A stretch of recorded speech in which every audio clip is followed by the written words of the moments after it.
Hey you guys, welcome to my channel, or welcome back if you are not new here. This is part 3 of how God blessed me with the job that He wanted me to have, and today I'm going to talk a little bit about actually working for TSA.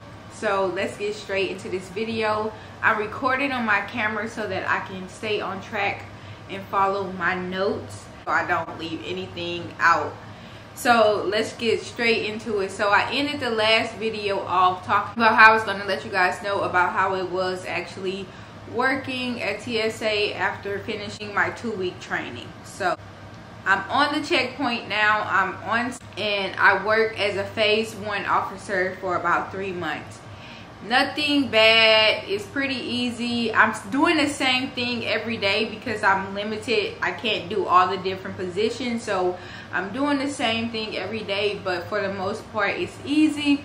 Plus I started off part-time, so I was gone by like 5 o'clock. My schedule was 12 p.m. to 5 p.m. It was busy enough to make the day go by fast, so it was pretty good. I worked as a phase 1 officer for about 3 months, and then I went back to the training building for another 2 weeks to start my 2-week phase 2 training. It wasn't bad, so I ended up becoming a certified officer after about a month and a half of phase 2 training, and then I began to work on the floor. It was very different from what I'm used to, but for the most part I had a good crew, good people initially. Now when I did the phase 2 where I had to train on my trainer's schedule, that was a whole different story. I have nothing really bad to say about my process after being a fully certified officer. So let's talk about scheduling. You bid every 6 months on a new schedule. Right now we're in a 1-year bid, but normally you stay in the same position for 6 months. We're going on a year right now, but this is something new. So they go by seniority, and you have to bid according to the checkpoint you want, the shift you want, the hours you want, and the days off that you want.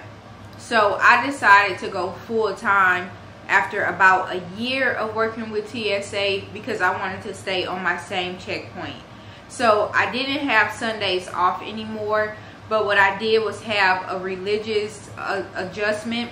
But what they did do is adjust my schedule so that I can go to church on Sunday. So what they did was give me a religious accommodation to where I can go to church on Sunday and then just start my shift later and then just stay an extra hour.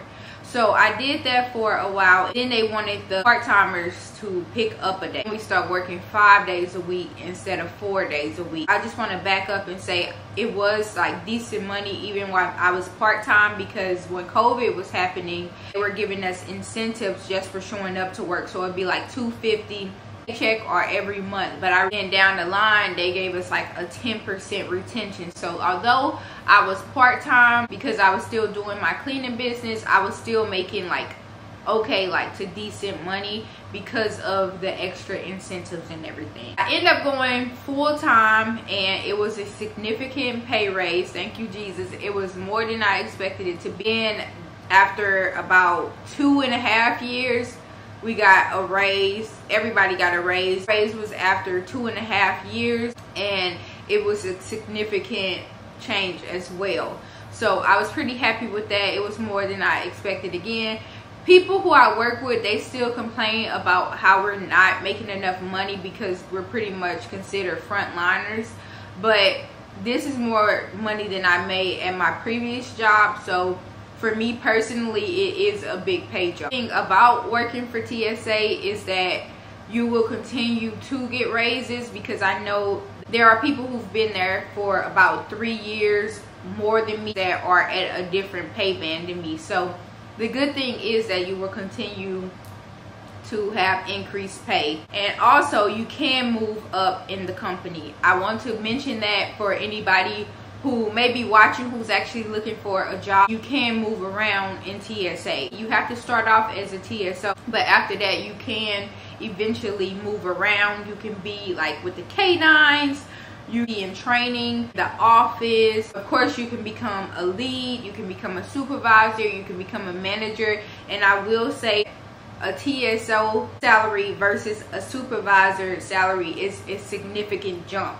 I've heard that it's not really a lot more. If you become a lead, you can always work to move up in the company. I just wanted to share guys a little bit about like how it is working with TSA and the scheduling and the actual finances and stuff, because that's why we get a new job, so that we can make money, so we can make a living for ourselves. So if you have any questions and you want to know more about my personal experience with working with TSA, just please leave a comment. But I just wanted to keep this video brief and just get to what everybody want to know.